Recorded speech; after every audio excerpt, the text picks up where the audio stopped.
What is up, everyone? My name is OJ, and welcome to the Village of PlayerEssence, where you can come to get all of your latest gaming and Nintendo Switch news. And dudes, ninjas, we've got a lot of topics to go over and to discuss. There was a massive leak. Now remember, this is still rumor, but all indications point to this being confirmed based on the talk from a lot of developers online, as far as indie developers, and what they've said and reacted to this news, in addition to many other sources confirming this. So I'm not going to say everything is 100% because I am going to be breaking these things up because there's so much information to go over, but I am going to be going over the big points first. And today I want to talk about Nintendo's online network because there's a lot of stuff, and I guess it's being dubbed NEX. So let's go ahead and get into the details of Nintendo's online network and what you can expect from Nintendo's online outings with the Nintendo Switch. Nintendo plans to offer a library called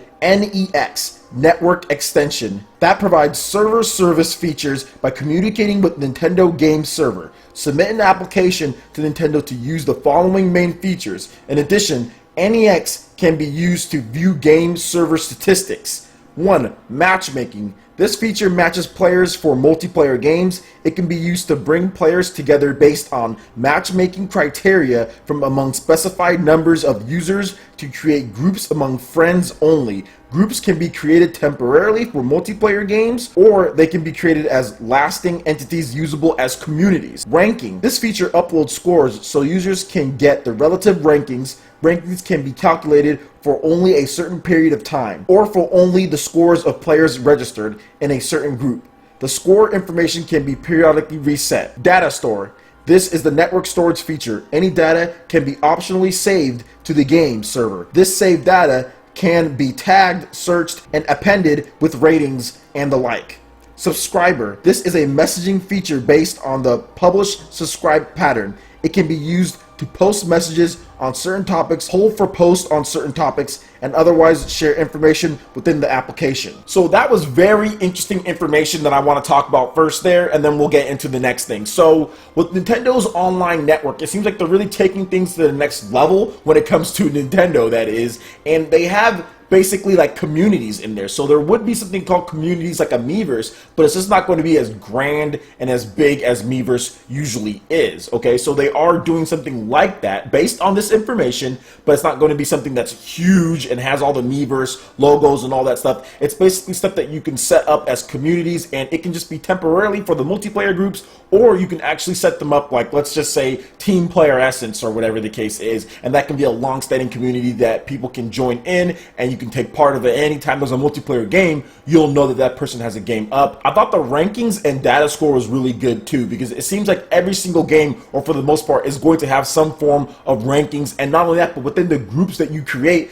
those can also have rankings too. So I think like Xbox Live also has that, to where you can compare as far as achievements and who's ranked the highest in certain things. So it does seem like that's going to be a part of the Nintendo Switch. Now, not achievements, because that seems like that's not going to be in the Nintendo Switch based on the information released today. Now, we still don't know if that's still going to have a link up with My Nintendo Missions, but that's something we're going to have to wait on. And I definitely want to urge once again to have caution on all this information. This is not finalized. This is not 100%. Some of this stuff could change, and there definitely could be updates in the future since Nintendo is making us pay for this. I would expect it to get better and features to be added as the days and the months go on after release. No network is 100% complete at launch. I do want to talk about the data store, because that's basically cloud storage. So you're going to be able to pick up and play a game at any point, whether it's stored on the virtual server or if you have it on your system data. So I guess that's pretty cool. One of the really cool features about the Xbox One is that you can actually just exit out of the game completely, and then you can hop right back into that point when you turn back on your system. Hopefully the Nintendo Switch can have something like that, so it basically eliminates the need to even save your game in the game, although you should always do that. I think that's one of the cool features of the Xbox One, and I think the PS4 also does that as well. So I'm hoping that these cloud storages and things like that, and these save points, can also be accessed on the Nintendo Switch.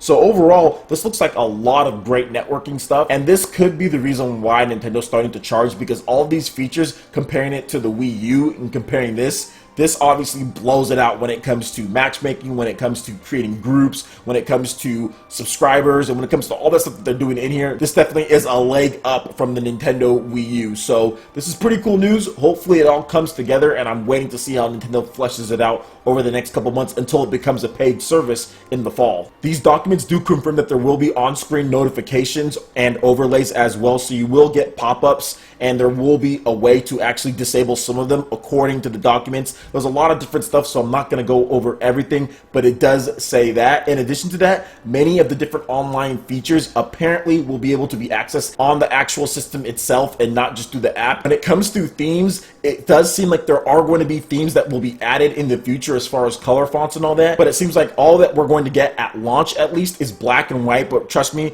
that can change based on this. But yeah, you can be able to change the theme of your console as far as the color goes, and hopefully in the future they actually make it to where it's like the Nintendo 3DS, to where you have a bunch of different color schemes, you have a bunch of different types of themes from Zelda and Metroid and Smash Brothers and all of that with music and everything. I think that would be really cool if they did that. Plus it's a way to make money because they charge for those on the Nintendo 3DS, so I would expect that on the Nintendo Switch as well at some point. You will also be able to use the capture button to take screenshots and be able to post those to various social media sites. Plus, you'll be able to edit them with text and be able to modify them and do other things. It goes over that in some of these leaked documents as well, but that's something that Nintendo has already confirmed, so nothing big there. But overall, what do you guys think about all of this stuff here? I think this is very interesting, and I just want to make sure I caution again, guys, it's not 100% confirmed. This is still rumor, but based on the reactions from some of the people out there, definitely it does seem like this is going to be a real thing, but stuff still could be added, and a lot of this information could be old or outdated. We don't know if it's the most up-to-date, so that's also something to take into consideration as well, especially when considering all of this data and anything that I haven't went over at this point that you've heard from other places today. So let me know what you guys think in the comment section below. I would love to hear your thoughts. Alright guys, that wraps it up for this video here. Go ahead and hit that like button if you did like it. Let me know you guys want more content like this going forward in the future, and subscribe to PlayerEssence for more news, reviews, discussions, and more. Thank you so much for watching, and we'll see you guys for the next video. Peace!